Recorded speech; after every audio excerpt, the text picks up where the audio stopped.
Assalamualaikum warahmatullahi wabarakatuh. Perkenalkan, kami dari kelompok 12 akan mempresentasikan materi mengenai pengukuran kinerja pemerintahan menurut LKPP, yaitu Laporan Kinerja Pemerintah Pusat. Nah, di sini saya sendiri Nauraria Anindya dari Universitas Jambi dengan nomor mahasiswa 215318193. Saya Jinia Fitriani, NPM 215318195 dari Fakultas Ekonomi dan Bisnis Universitas Jambi. Saya Mudafa Akilah dari Fakultas Ekonomi dan Bisnis Universitas Lampung dengan nomor induk mahasiswa 1811 Silakan menikmati presentasi kami. Nah, apa sih pengertian pengukuran kinerja? Kinerja adalah gambaran pencapaian pelaksanaan suatu kegiatan atau program atau kebijaksanaan dalam mewujudkan sasaran, tujuan, misi, dan visi organisasi. Secara umum, kinerja merupakan prestasi yang dicapai oleh organisasi dalam periode tertentu. Dalam mengukur keberhasilan atau kegagalan suatu organisasi, seluruh aktivitas organisasi tersebut harus dapat dicatat dan diukur. Nah, pengukuran ini tidak hanya dilakukan pada input program, tetapi juga pada keluaran manfaat dari program tersebut. Bagaimana format laporan keuangan? Pada dasarnya, perlu dilakukan format laporan keuangan dan laporan rekening penyeragaman. Selain itu, rentang toleransi pengakuan dan pengukuran transaksi akuntansi juga perlu distandarisasi. Nah, selebihnya biasa dilakukan variasi di lapangan. Bentuk laporan keuangan diatur pada PP nomor 24 tahun 2005 dan Sekretariat Negara Republik Indonesia nomor 24 tahun 2005. Tujuan dan fungsi pengukuran kinerja dan laporan keuangan sektor publik. Tujuan laporan keuangan adalah memberikan informasi mengenai posisi keuangan, kinerja keuangan, dan arus kas entitas yang bermanfaat bagi sebagian besar kalangan pengguna laporan dalam pembuatan keputusan ekonomi. Nah, menurut Mardiasmo tahun 2002, secara umum tujuan dan fungsi laporan keuangan sektor publik ada 5. Yang pertama, keputusan dan pengolahan. Laporan keuangan digunakan untuk memberikan jaminan kepada pengguna laporan keuangan dari pihak otoritas penguasa bahwa pengolahan sumber daya telah dilakukan sesuai dengan ketentuan hukum dan peraturan lain yang telah ditetapkan. Lalu yang kedua, akuntabilitas dan pelaporan retrospektif.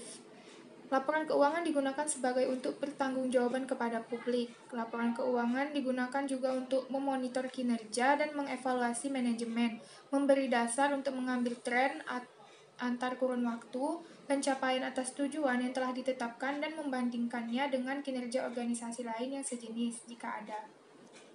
Lalu yang ketiga, perencanaan dan informasi otoritasi. Laporan keuangan berfungsi untuk memberikan dasar perencanaan kebijakan dan aktivitas di masa yang akan datang. Laporan keuangan berfungsi untuk mendukung mengenai otoritasi penggunaan data. Yang keempat, kelangsungan organisasi.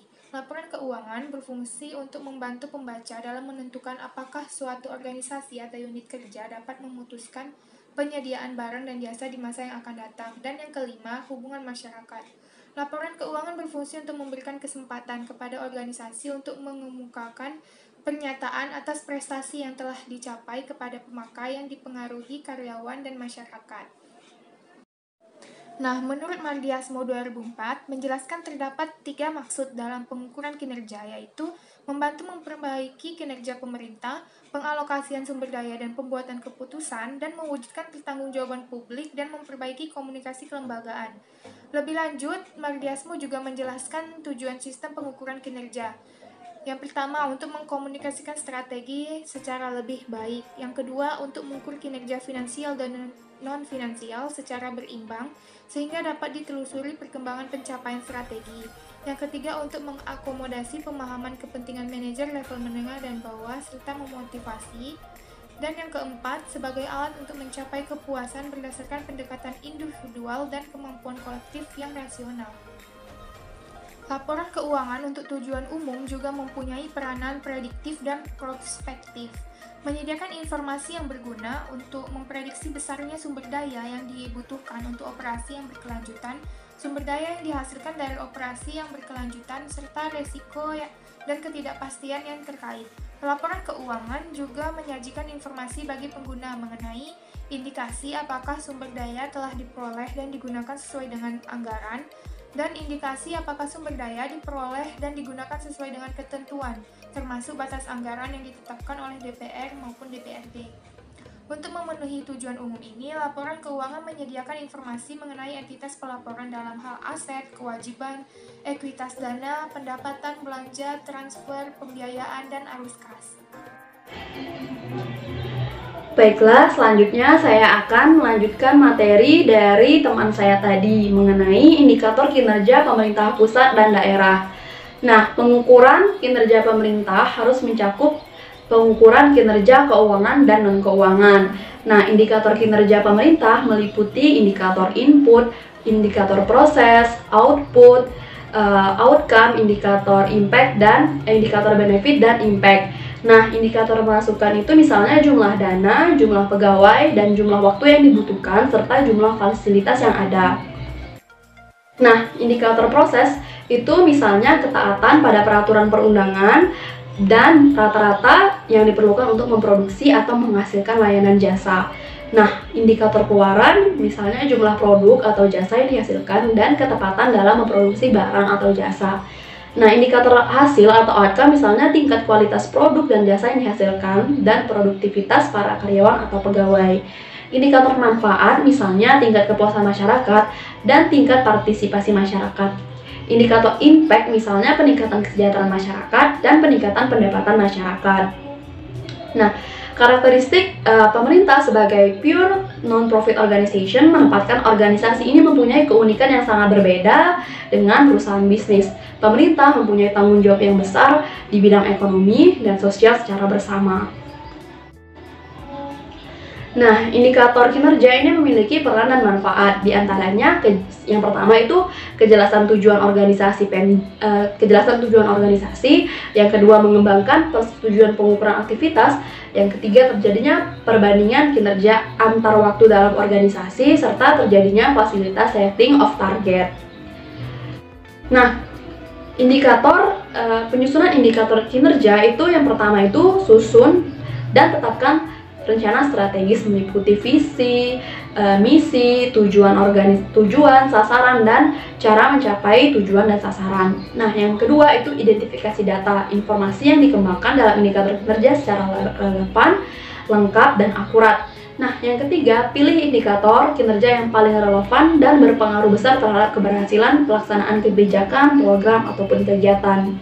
Penyusunan indikator kinerja dan pelaporan kinerja pemerintah itu diatur menggunakan PP nomor 8 tahun 2006 tentang laporan keuangan dan kinerja instansi pemerintah. Nah, adapun syarat-syarat indikator kinerja yaitu yang pertama itu spesifik, jelas, dan tidak ada kemungkinan terjadinya kesalahan. Nah, yang kedua dapat diukur secara objektif baik yang bersifat kuantitatif maupun kualitatif. Yang ketiga relevan, yang keempat dapat dicapai, penting, dan harus berguna untuk menunjukkan keberhasilan, proses keluaran, hasil, manfaat, serta dampak. Nah, yang kelima harus cukup fleksibel dan sensitif terhadap perubahan atau penyesuaian pelaksanaan dan hasil pelaksanaan kegiatan. Nah, fokus pengukuran kinerja dan satuan kinerja pemerintah daerah dan pusat. Nah, yang pertama itu pemerintah pusat. Nah, sistem pengukuran kinerja di Indonesia dikenal dengan nama Sistem Akuntabilitas Kinerja Instansi Pemerintah atau SAKIP. Nah, Instruksi Presiden RI nomor 7 tahun 1999 merupakan peraturan perundang pertama yang mengatur sistem pelaporan kinerja pemerintah di Indonesia. Dalam peraturan ini, Presiden menginstruksikan kepada para Menteri, Panglima TNI, Gubernur Bank Indonesia, Jaksa Agung, Kepala Polri, pimpinan lembaga pemerintah non-departemen, pimpinan sekretaris lembaga tertinggi dan tinggi negara, gubernur, dan bupati wali kota, antara lain untuk melaksanakan akuntabilitas kinerja instansi pemerintah sebagai wujud pertanggungjawaban instansi pemerintah dalam mencapai visi dan tujuan organisasi. Nah, bentuk akuntabilitas kinerja pemerintah tersebut diwujudkan untuk menyampaikan laporan akuntabilitas kinerja pemerintah atau LAKIP kepada Presiden. Nah, sekian materi dari saya, selanjutnya akan dilanjutkan oleh teman saya. Terima kasih. Baiklah, di sini saya akan menunjukkan presentasi dari kedua rekan saya yang telah menyampaikan materinya. Selanjutnya, ada pemerintah daerah. Pengukuran kinerja pemerintah daerah diarahkan pada masing-masing satuan kinerja yang telah diberi wewenang mengelola sumber daya sebagaimana bidangnya. Setiap satuan kerja adalah pusat pertanggungjawaban yang memiliki keunikan sendiri-sendiri. Dengan demikian, perumusan faktor atau indikator kinerja tak bisa seragam untuk diterapkan pada semua satuan kinerja yang ada. Pengukuran kinerja Pemda berarti pengukuran kinerja terhadap satuan kerja atau entitas di lingkungan Pemda. Fokus pengukuran kinerja dapat untuk setiap satuan kerja atau entitas mencakup 1. Visi, misi, dan tujuan dan sasaran. 2. Tugas pokok dan fungsi. 3. Struktur organisasi dan personalia. 4. Program kerja. Dan terakhir 5. Anggaran. Berikutnya ada perencanaan dan penetapan kinerja. Inpres nomor 7 tahun 1999 menjelaskan kegiatan dalam tahap perencanaan dan penetapan kinerja adalah: pertama, mempersiapkan dan menyusun perencanaan strategik. Kedua, merumuskan visi, misi, faktor-faktor kunci keberhasilan, tujuan, sasaran, dan strategi instansi pemerintah. Ketiga, merumuskan indikator kinerja instansi pemerintah. Untuk memudahkan menyusun indikator kinerja instansi pemerintah, Kementerian Negara Pendayagunaan Aparatur Negara menerbitkan Peraturan Menteri PAN Nomor Per/09-M.PAN/5/2007 tahun 2007 tentang pedoman umum penetapan indikator kinerja utama atau IKU di lingkungan instansi pemerintah. Tujuan penetapan IKU adalah untuk memperoleh informasi kinerja yang penting dan diperlukan dalam menyelenggarakan manajemen kinerja secara baik dan untuk memperoleh ukuran keberhasilan dari pencapaian suatu tujuan dan sasaran strategis organisasi yang digunakan untuk perbaikan kinerja dan peningkatan akuntabilitas kinerja. Berikutnya ada pelaksanaan program dan kegiatan. Tahap berikutnya dalam tahapan sakit adalah pelaksanaan program dan kegiatan organisasi. Pada tahap ini, K-L akan menjalankan program dan kegiatan yang telah direncanakan sesuai dengan tugas dan fungsi masing-masing. Selanjutnya ada pengukuran kinerja. Tahap selanjutnya adalah pengukuran kinerja. Setiap akhir periode instansi pemerintah melakukan pengukuran pencapaian target kinerja yang telah ditetapkan dalam dokumen penetapan kinerja. Pengukuran pencapaian target kinerja dilakukan dengan membandingkan antara target kinerja dan realisasi kinerja. Data-data yang diperlukan dalam pengukuran kinerja adalah dokumen penetapan kinerja, realisasi capaian output atau outcome, pagu anggaran, dan realisasi anggaran. Output yang dihasilkan dalam tahap pengukuran kinerja ini formulir pengukuran kinerja.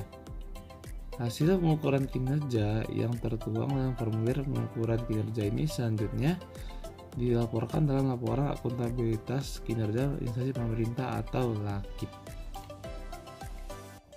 Berikutnya ada pelaporan kinerja. Tahap berikutnya dalam sakit adalah pelaporan kinerja. Pelaporan kinerja ini diwujudkan dalam bentuk laporan. Terdapat perbedaan nama laporan antara peraturan dalam Permenpan nomor 29 tahun 2010 dengan peraturan pemerintah nomor 8 tahun 2006. Permenpan dan RB nomor 29 tahun 2010 menamakan laporan akuntabilitas kinerja atau LAKIP. Laporan akuntabilitas kinerja adalah laporan kinerja tahunan yang berisi pertanggungjawaban kinerja suatu instansi dalam mencapai tujuan atau sasaran strategis instansi. Laporan ini berisi ikhtisar pencapaian sasaran sebagaimana ditetapkan dalam dokumen penetapan kinerja dan dokumen perencanaan. Pencapaian sasaran sekurang-kurangnya menyajikan informasi tentang pencapaian tujuan dan sasaran organisasi, realisasi pencapaian indikator kinerja utama organisasi, penjelasan atas pencapaian kinerja, dan pembandingan capaian indikator kinerja sampai dengan tahun berjalan dengan target kinerja 5 tahunan yang direncanakan. Fokus laporan ini untuk K-L adalah melaporkan pencapaian tujuan atau sasaran strategis yang bersifat hasil atau outcome. Unit kerja organisasi eselon 1 pada K-L fokus pada pencapaian tujuan atau sasaran strategis yang bersifat hasil atau outcome dari atau keluaran atau output. Berikutnya yang terakhir ada hubungan laporan kinerja dan LKPP. Laporan kinerja KPP diatur dalam Peraturan Pemerintah Nomor 8 Tahun 2006. Laporan kinerja yang merupakan output dari Sakip pada tingkat K-L akan dikompilasi menjadi satu untuk dihasilkan laporan kinerja tingkat K-L. Selanjutnya laporan kinerja tingkat K-L akan dikompilasi untuk menghasilkan laporan kinerja gabungan tingkat pemerintah pusat. Pada praktiknya, penggabungan laporan kinerja tingkat pemerintah pusat belum berjalan, sehingga laporan kinerja masih terpisah-pisah untuk masing-masing K-L. Permenpan Nomor 29 Tahun 2010 menyatakan terdapat beberapa manfaat laporan akuntabilitas kinerja. Manfaat tersebut adalah pertama, sebagai bahan evaluasi akuntabilitas kinerja bagi pihak yang membutuhkan. Yang kedua, dipergunakan untuk penyempurnaan dokumen perencanaan periode yang akan datang. Dan yang ketiga, dipergunakan untuk penyempurnaan melaksanakan program dan kegiatan yang akan datang. Dan keempat, dipergunakan untuk penyempurnaan berbagai kebijakan yang diperlukan. Baiklah, cukup sekian presentasi dari kami. Apabila kami dalam melakukan presentasi ini terdapat salah kata atau salah perilaku, kami memohon maaf sebesar-besarnya kepada Pak audiens dan kami akan perbaikinya di kemudian hari. Terima kasih telah menyimak, dan jika ada pertanyaan bisa diajukan di akhir sesi ini.